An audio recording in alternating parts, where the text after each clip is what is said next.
All right, to finish off this section, we need to talk about a little vocabulary. Some of the stuff you're really going to need to know and we're going to actually use in class. You'll see up here I have an expression. We call it an expression because I don't have any equal signs. If there was an equal sign, we would call it an equation. And some vocabulary we need to learn. First, we'll start with terms.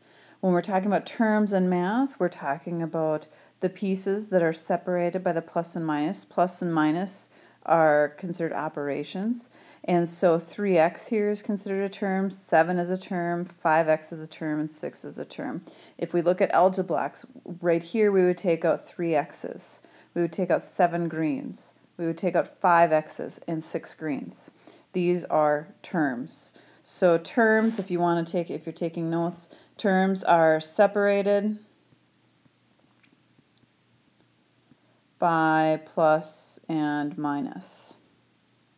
And if you have an equation, you're also going to have it separated by an equal sign. Then we have the next term called coefficient. Coefficient is saying how many x's you have, how many y's you have, how many n's you have. And so coefficients are the numbers in front of the variables. Notice 7 does not have a variable, so it is not a coefficient. So coefficient are the numbers in front of variable. So in this case, 3 is a coefficient and 5 is a coefficient. Now some people say that 5 should also have a negative with it. It doesn't matter to me. If you want to include the negative, you can. You don't have to. It's not wrong either way. Now like terms are terms that have the same variable. So if we look, we actually have two different sets of like terms. We have 3x and 5x. Those have exactly the same variable, so 3x and 5x are like terms. And we have the 7 and the 6. Those are like terms. They don't have any variable at all. Now I want to point out, if we had something with an x squared, that would not be a like term with the x because it has to be exactly the same. It has to be the same variable and the same exponent. Constants have no variable. Now think about that, you guys. If you have no variable, then it doesn't vary. There is no variation. So what does it do? It stays constant. So our constants in this case are 7 and 6. They have no variable. They stay constant. If I plugged in -2 for the x, the 3 and the 5 would change to different numbers because they are being multiplied times x. But the 7 and the 6 would stay the same. They're not being multiplied times that x, so they would stay constant, which is why we call them constants. And then we have this word simplify. Simplify means that we are going to combine like terms. So if you notice, we have 3x plus 7 minus 5x plus 6. So if we look at the 3x and then minus 5x. So 3 minus 5 is -2, so we get -2x. Then if we look at our constants, we have 7 plus 6. That gives us 13.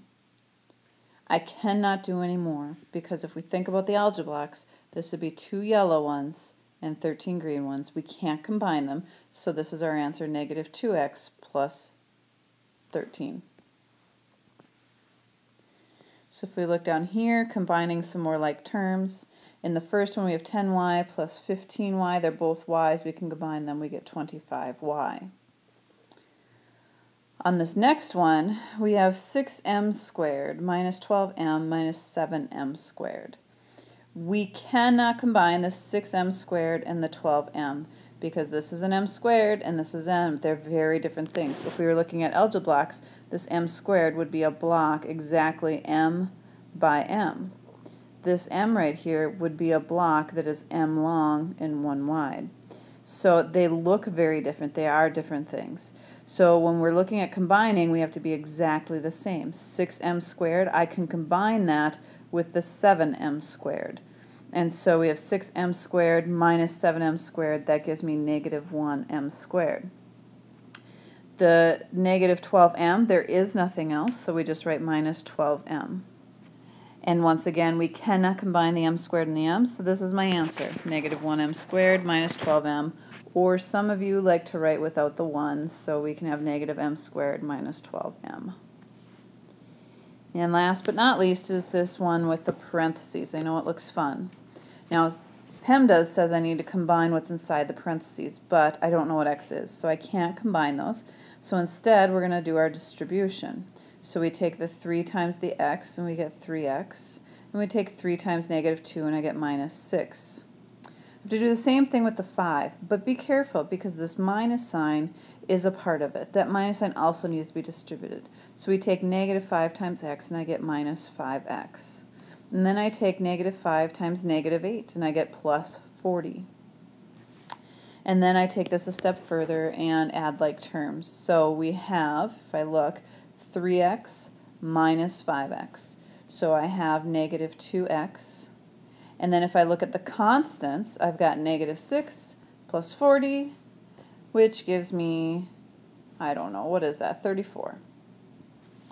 And once again, I don't have any more like terms. X is not the same thing as a constant, so we are done with that problem, and it looks like I'm done with the rest of the lesson.